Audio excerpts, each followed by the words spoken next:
All misses. Are you not entertained?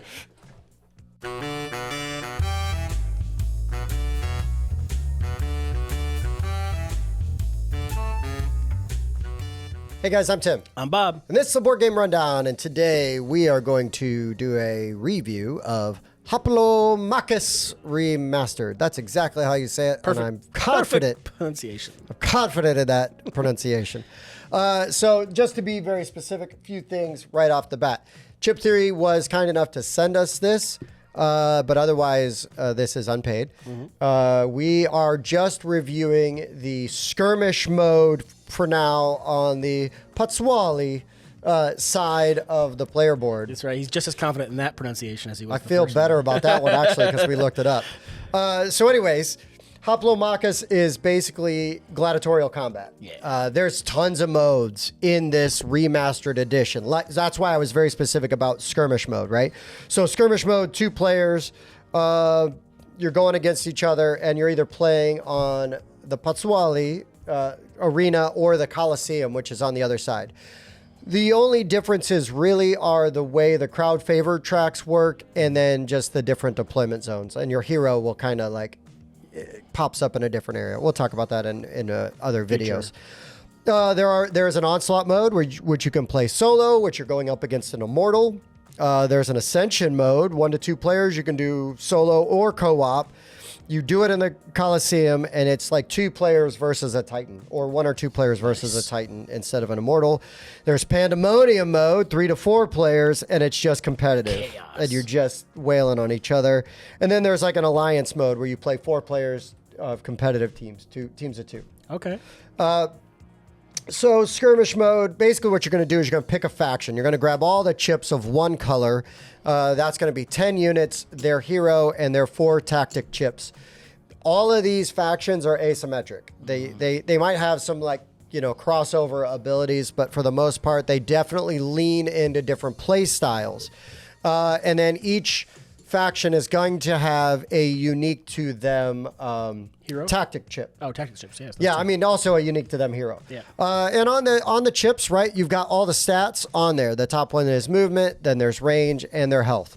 So when you deploy a unit, you're going to grab the appropriate amount of health chips, throw it all over the board. Then you're going to deploy it on one of your spots. There's a blue side and a red side, so the red player just takes... excuse me. The red player just takes all the red chips. Blue player takes all the blue chips. And then that way you know exactly who is who. And you also can see everybody's health all the time. Visualization there. Right. So in this mode, basically the first thing you would do is check these stone hexes. If you have 1 unit on there, you're going to gain 1 crowd favor. If you've got units on both, you're going to gain 3 crowd favor. If you kill an opposing team's, an opponent's unit, you're going to gain 2 crowd favor. If you pass any of these checkpoints, you're going to gain a bonus, and then the person with the fewest crowd favor will also gain like a hit point bonus. Otherwise, you're going to get what is shown here on the track, leading all the way eventually up to a sort of unique independent hero, and those are kind of randomly determined at the beginning of the match. I mean, you pick, but there's like 3 to pick from. So I just grabbed one and threw it in there. Same. Just see what they do. So yes, all these guys are going to do different things. Then basically what you're going to do is you're going to deploy your unit. Then if you have any tactics, if you're adjacent to an enemy or you have somebody with the tactical ability, right? Isn't the tactical ability let you deploy a unit on or deploy a tactic on a unit you're not adjacent to? Move as soon as troops can play tactics on a non-adjacent opponent. Yeah, so normally if you're going to play a tactic on an opponent chip, you need to be adjacent. But the tactical units will allow you to do it from afar. So, there's kind of cool things. There's instant ones, there's permanent ones. Some are bonuses for you, some are negatives for your opponent. Like I had one that lets me do re-rolls, and then I think everybody gets one that's like a health boost. There's also like he had a movement boost one. I didn't have that one, but I had like a stun, and then there's like hamstring, so they can't move and attack. So there's all kinds of different interesting things. There's an awesome sheet right here which tells you what all of those abilities do. You can also look them up in the back of the book as well. They're pretty easy to find in the key terms. But yeah, so then you're going to resolve any abilities you want to resolve. And if you can either use an ability or you can engage, which tends to be combat, right? So if somebody has like a hook ability, which is going to let them pull them in, somebody in, or a shove ability, which is going to let you push, you're not going to get to attack. That's basically what you're doing with that unit sort of in that phase. But you can hook units, pull them in so that now maybe they're encircled by other people. And of course there's abilities like taunt. So then you have to focus on the units with taunt. But anyways, so you're going to use your abilities, then you're going to engage. And so when you engage, you're going to be able to fight the people that are next to you or within range of your combat. And to fight, they do a really awesome job right here on the chip. It's got the number of dice that you roll right there under the picture, the portrait of the character. And they also, even if you can look really closely, they have the number of hits that are on each die, right? So if I look closely at that, I see that there's 4s on those green die. So I know when I'm rolling those green die, there's 4 hits, 2 misses on a 6-sided die. Prevents the colorblind person from grabbing the wrong die. Also true. Man, that's why I noticed it. Oh, okay, sure. I was checking out the solo stuff, and I was like, what are these numbers on here? Those are the number of hits on those dice. Oh my gosh, yes. Yeah, so much better. And also, they have them hashed on the sides of the circles. I didn't notice that part. Yeah. So the the circle's got a 4, the blue's got 3 around it. Wow. Isn't that nice? Yeah. Yeah. Well so, done. I mean, I was doing 1, 2, 3. Okay, that's sure. the 4 one. Yeah, but yeah, that makes sense to me. No. Chip theory, like, come Legit. on, components. Yeah. You know they're going to do it right. So then, yeah, there's the engagement. We're going to roll dice. We're going to hit if you kill something, or maybe they retaliate, all kinds of different things. And then at the end, you're going to replenish your camp. And basically all your chips are in your bag. And so you're going to draw from your troop and add one to your camp. They're going to be face down, hiding out. So usually at the beginning, especially the beginning of the game, you're going to have 4 of these guys face down. And you can look at them at any time, but your opponent does not know which ones you have available. Yep. So there's all kinds of cool things. And I will also just say there's a very cool ability for each faction, I think, has a monster or a beast. And if the Beastmaster chip isn't out, that beast just roams. And you're going to roll a 6-sided die, and there's a compass here. And he's going to move. You're going to roll that die for each movement point that critter has. So if he's got 2 movement, you're rolling that dice twice. Yep, he's going to go and move those spots. Which I just love. I think it's super cool. Or if you have the Beastmaster, you can tell it where to go. Just tell him where to go. It's awesome. Anyways, that's a very, very brief and overview of sort of how play is done in the skirmish mode. So now we're going to just kind of talk about our experience with it. Bob. That's me. What'd you think of Hoplomachus? I love these types of games. We've played all types of skirmish games together. My biggest problem with skirmish games is finding other people to play skirmish games with me, especially like super tactical ones. I love when they have asymmetrical abilities and getting those to work. Like my faction had a hook ability. Oh my god! And so I kept lining my guys up because I have my beast back here, and I'd do his little kind of movement first, so I know where he would end up. And then I would line all my guys with the hook ability up, and just kept pulling Tim's dudes into my beast, and letting my beast like chomp on them. And that was just a ton of fun. I got greedy with my hero, and Tim got lucky because he only had 2 units left, and I still had like 6 units on the board. You had so many units. And he's like, well, I guess the last chance I have is just to run in there with his Minotaur and try to, see if he can take my guy out. And he rolled just enough hits to take me out. Exact number. I was so upset. But, that was so good. But I was definitely a crowd favorite, though. I got all the way up to the top, unlocked my special hero, put him out there, and I just sent him to his death. But he did a bunch of damage on the way out. He did. And that's why you're like, well, I guess the last thing I have is just to try to run up there and myrtleize. By the way, I did have retaliate, but Chad, you killed me. I was gonna say you get 1 health, but you're still at 2 because you did kill me. My biggest complaint about it would be this is very important because it has the breakdown of all the abilities, and there's a lot of them. I would like a second one. Yeah, that would be nice. It is nice that they have the breakdown of the turn order on the back of the book. Is very handy. And once by the end we were kind of like in the flow of it and whatnot, but it would be nice to have that on a card or something too that you could give to each player and make it a little bit easier for them to see. But I mean, these chips, you can hear them. Oh yeah, Super very nice. satisfying. Chip theory games. They do a great job with their chips. I've played Too Many Bones. right. I've played a bunch of their games. Burn Cycle too, right? Burn Cycle. Yeah, we did a video on that one. And so yeah, their components are always top notch, and their dice super nice. I mean, this is not even just a blank piece of paper. This is like a legit. Like, yeah. There's like, quality there. Yeah. But no, that was a ton of fun. I'm excited to flip this over, try the other map, because I'm sure there's like just like different things going on besides the witness me pillars here. There is. Then we have like a ship expansion where it'd be like some kind of ship to ship type of like madness going on. Oh, I can't and even wait. like co-op, because I love doing like 2v2. I love 2v2 games. We played one game. It was a different game. It was a 2v2v2. And we had so much fun because you just have these teams and you're partnering up with a buddy and you're just beating the crap out of other people. It's just a good time. Yeah. So like Bob, right? I love skirmish games and can't always get people to play them. Thankfully, I've got Bob here, so we can always play these games, and I know he's going to be down. Yep. Actually, so I played Too Many Bones like one time, many moons ago, like when you first got it. Correct. And that, I think, is the only chip theory game I've played before. Okay. But I've always been kind of admiring them from afar because they look great. Yes. They look great. And they can be sort of intimidating. So like the Too Many Bones and Burn Cycle, there's a lot of setup going into that. This hits the table a lot quicker. It's just like, pick what faction you want to be. Here's your chips. So, I mean, like, here's the thing, right? But you just said that. Intimidating. This rule book is a hardy boy here. Yeah. But... I mean, really, the skirmish mode rules are like Small 3 pages. portion of it. Yeah. Just a couple pages. Breaking down all the different modes.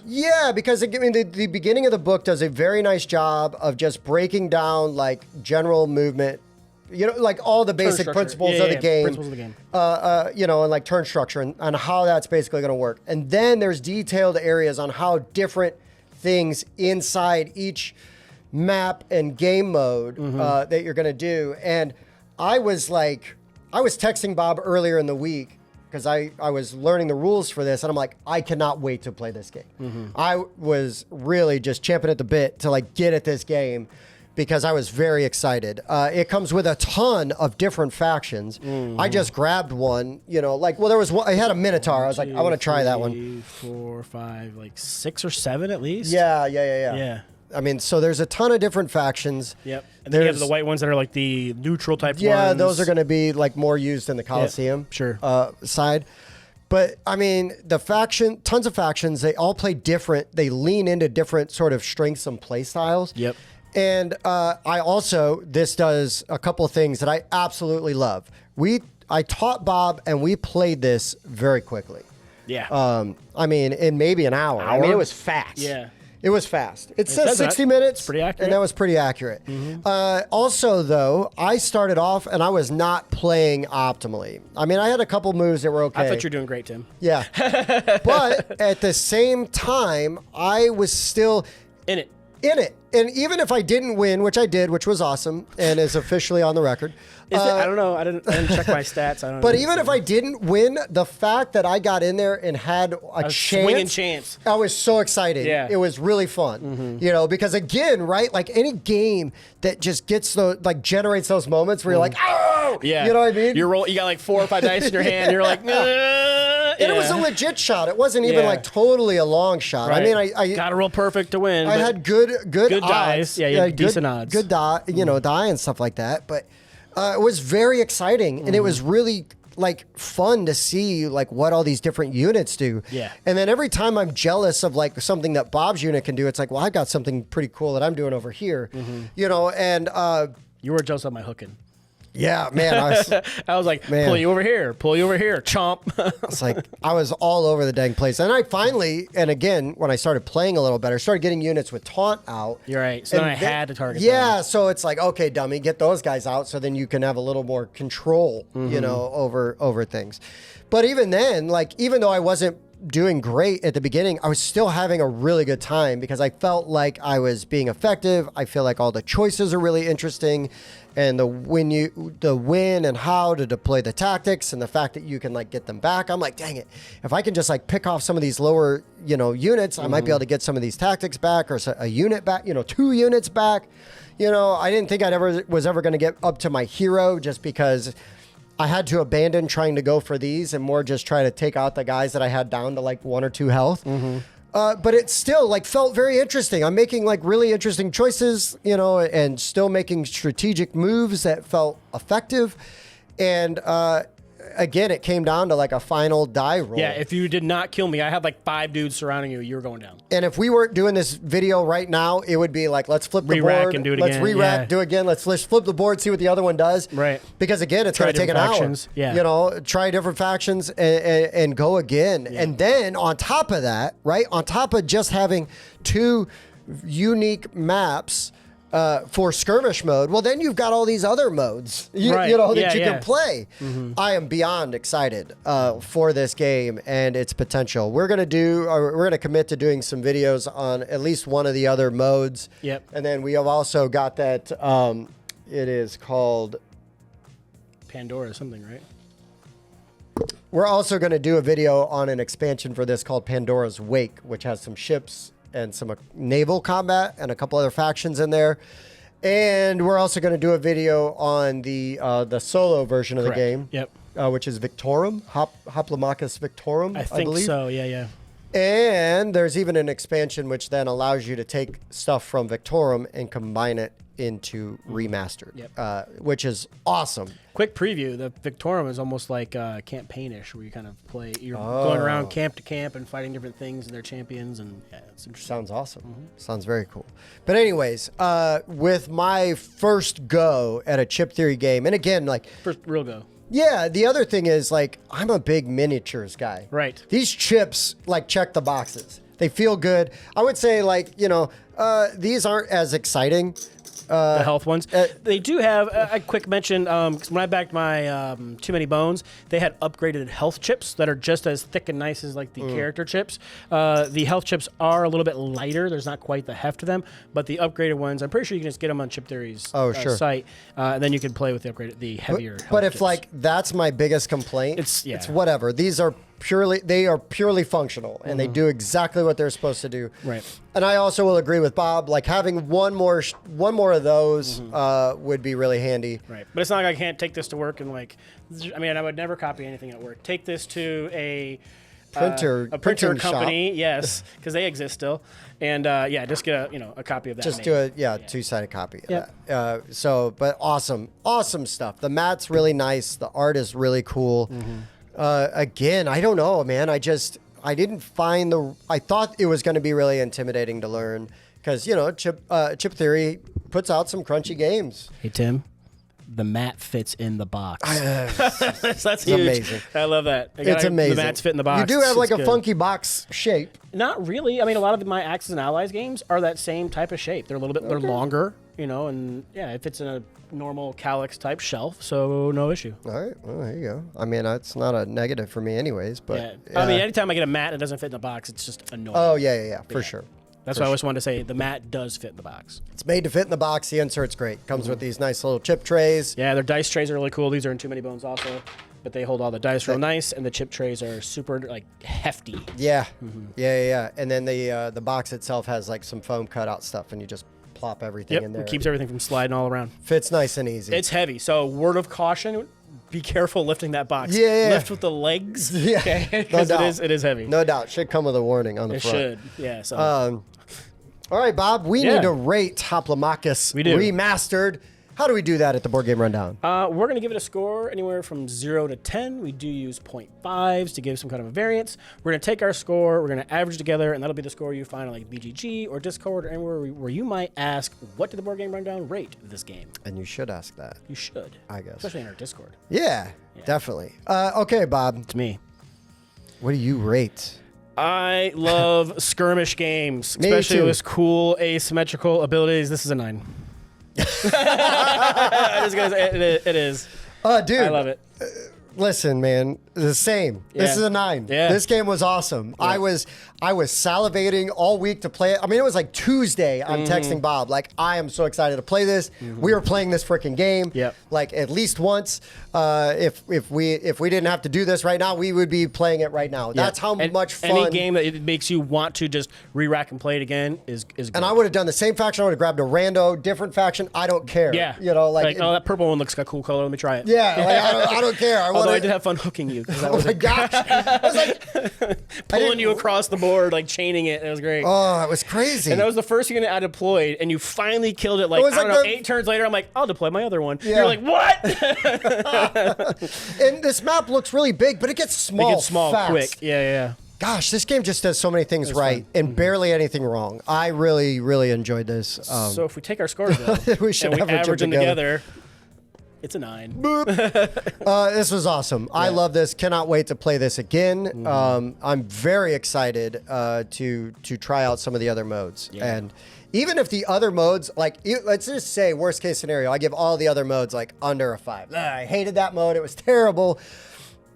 The fact that the skirmish mode in this game is so badass doesn't matter, right? Yep. Like, it's always going to be a keeper because it's so good, even on just the one mode.